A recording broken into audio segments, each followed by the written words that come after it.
There are moments that become tipping points.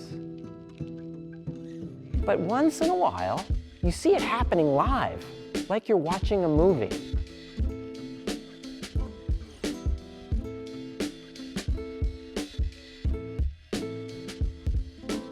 It's time to experience the built world.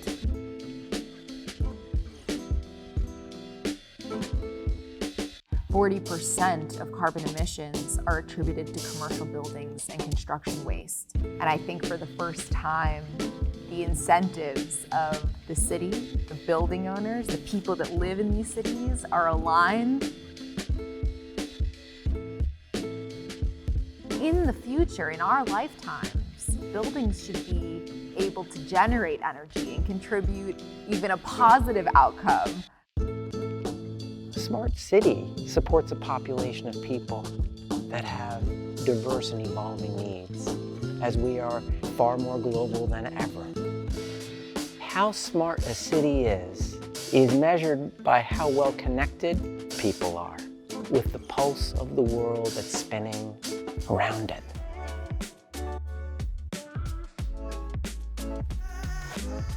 %40 of carbon emissions being attributed to commercial buildings and construction waste. It's such an easy starting point. One of the companies that's really innovating around this, and in fact it's a worldwide phenomena, is taking that construction and rather than doing it on site, where all of those inefficiencies are exacerbated, but moving it into the warehouse and building modular, and then taking those modules and assembling them on site. So it makes it really fast, it makes it really predictable, it makes it really repeatable. But as an industry, it is also so much more sustainable because there's less waste of materials, and the whole process is much more sustainable for our economy.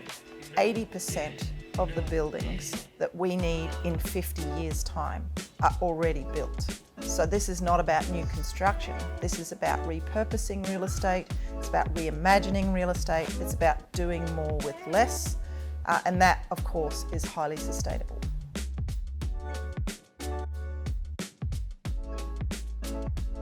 What's mind-blowing about the construction industry is that in over 80 years, not much has changed. The same problems still exist in terms of shortage of labor, shortage of supplies, cost overrun. 20% over budget is average in the construction industry. But now flip that and take modular construction, and it's completely changing how we build buildings.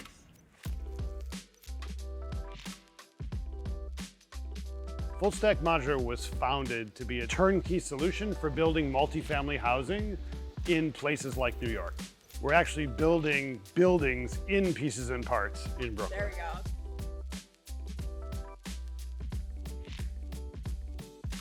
Most people do not understand how inefficient and why we're even talking about this, why this is so amazing, why this is so impactful to just reach a place of predictability, both from cost, from timing, from labor, from needs standpoint.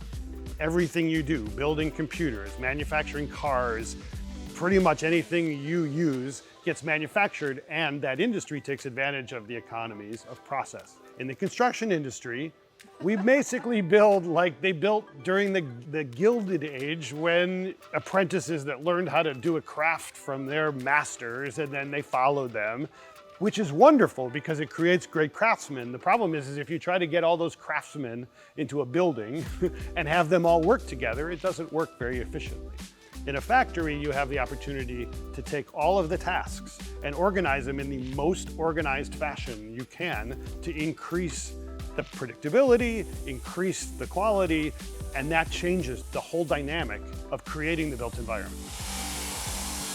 That's the problem that we're trying to address into what we call design, manufacture, construct, or we run DMC. Instead of everyone doing their own thing and trying to bring them together afterwards, we create so much efficiency by doing everything up front, bringing everyone together with the same understanding.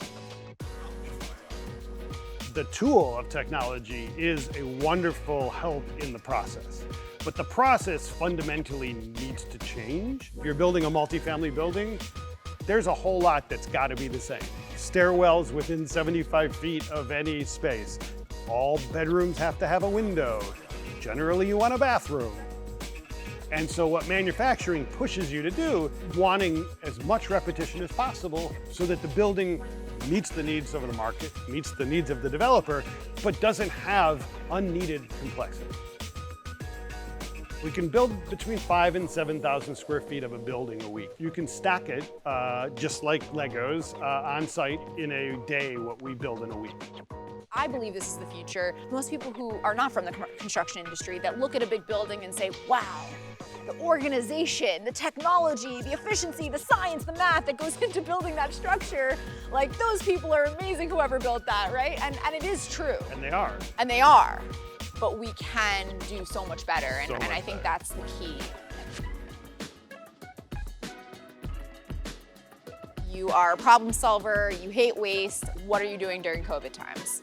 So the first thing that happened as we realized that there weren't enough hospital beds, we were getting calls from hospitals as to how they were going to adopt and adapt to the requirements. And so we came up with a modular isolation unit. So basically a hospital room that has negative pressure so that you can keep somebody in it and not infect other people. So we created that and we said, what if we make them transportable, or what they call intermodal, so you can put it on a boat, a truck, or a train with no extra cost whenever you want, and make it installable anywhere, and make it so that you can build 5 of them, or you can build 1,000 of them, and you put them anywhere you want, and you can either independently power them and put in plumbing, or you can attach to an existing system. And then you can operate that clinic for as long as you need, and then you can disassemble it and take it back and redeploy it. It's more sustainable, it's more affordable, it's safer, more organized, just makes people's lives easier. Because it's such an important piece of the story of New York City and where we hope to go. Well, we're all in this together, right? We are all in this together, but I think what makes this special is you guys are embodying that kind of New York City attitude of seeing a challenge and conquering it and figuring out a path around it. So I really applaud you for that.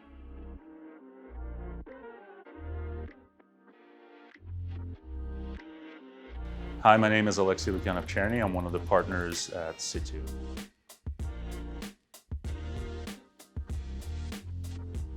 The yard is definitely one of the unique places in Brooklyn. You know, it started as a naval building, turned into a bit of manufacturing zone, and ever since then, especially over the last 10 years, there's been a pretty large growth of local small manufacturing as well as design and technology businesses taking their roots in this amazing few acres of land. Yeah, a lot of artists as well, which I think too. people don't really realize about this place. And I think that kind of artistic nature of that community pairs so well with the design, manufacturing, kind of industrial aspect. Engagement through arts is crucial. We have our design studio here, but we also have a 10,000 square foot fabrication shop. We have a set of tools and set of things we do there. We also have a research arm, and so there's a studio, it's a design practice, fabrication is the production practice. They're all working sort of in tandem, but at different scale.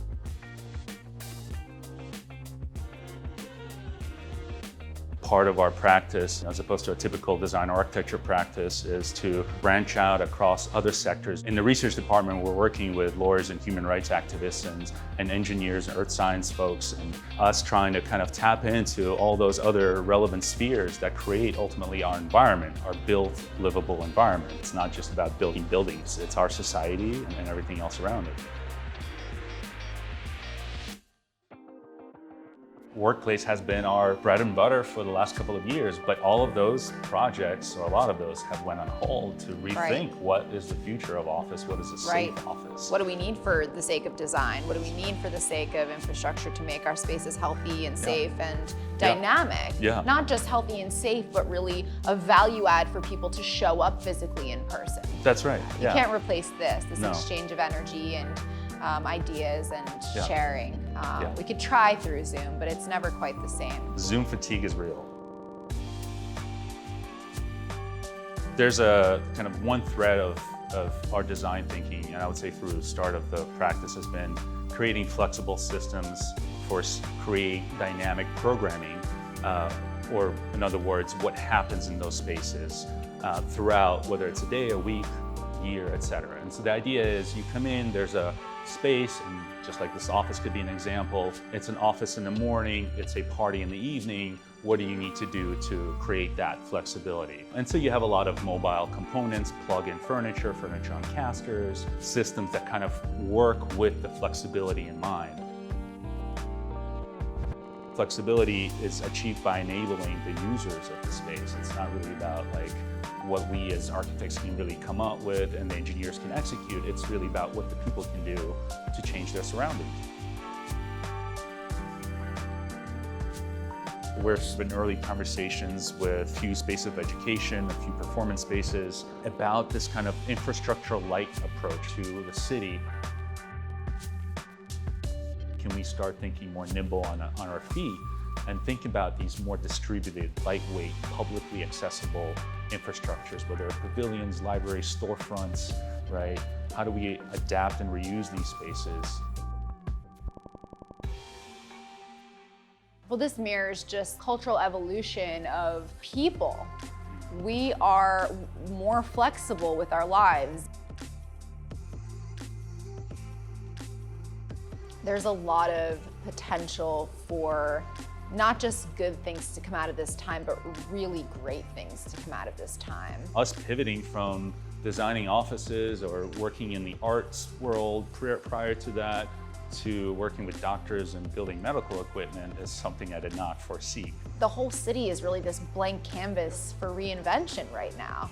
Invention, creation, all the things that the Brooklyn Navy Yard and you guys in particularly in your studio and your team embody. I really applaud you guys for jumping in and getting involved, and that's, I feel like, what New Yorkers are all about.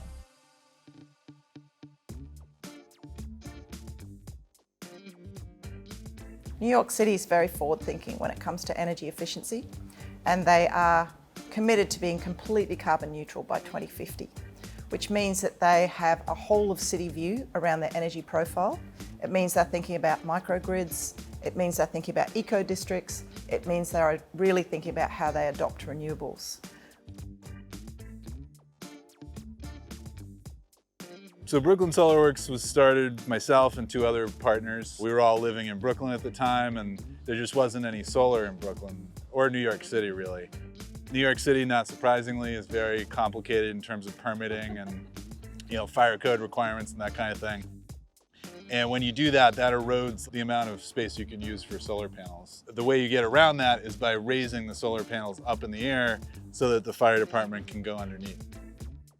Now it's becoming much more affordable, it's readily available, and a lot more companies better understand the codes and regulations to make this happen in major cities like New York.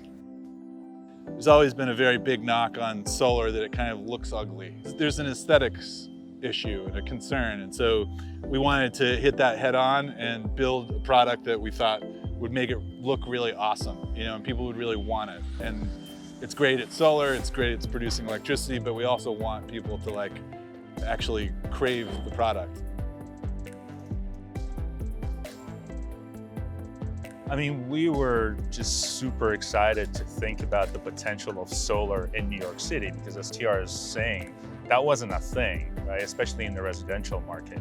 So this amazing landscape of rooftops, that's as TR is saying, has been ignored, and it's not utilized for anything but pipes and exhaust vents, right? And then on top of that, every stack, every ventilation pipe is located in a different location in each roof. So each roof is a unique site, a unique condition. So how do you come up with a system that can adapt? And then on top of that, creates an amazing outdoor space for people to hang out and utilize. Brooklyn Solar has a target market of more than 400,000 buildings. These are flat-topped buildings all around the city that have 1 to 5 households. And for the longest time, the incentives have not been right for New York City buildings to upgrade their energy profiles. So New York City's really rethought that, and what they've done is introduce some incentives that make it where the landlords and the tenants are aligned, and the landlords are incentivised to upgrade their buildings. So one of the things that they've done is introduce Local Law 97. So Local Law 97 is an important new law that's just come in. The fines start in 2024, but all of the big buildings have to move towards carbon neutral. So they have to be 40% towards carbon neutral by 2030, and they have to be 80% there by 2050.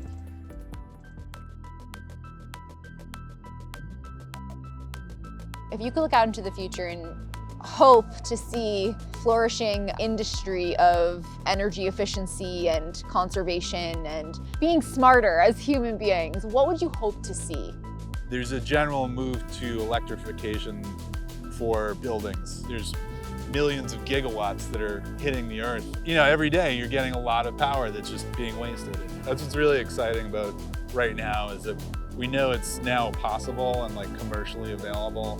So along the lines of like, you know, the distributed infrastructure, non-capital projects we were talking about, what's the future? And the future is nimble and, you know, decentralized.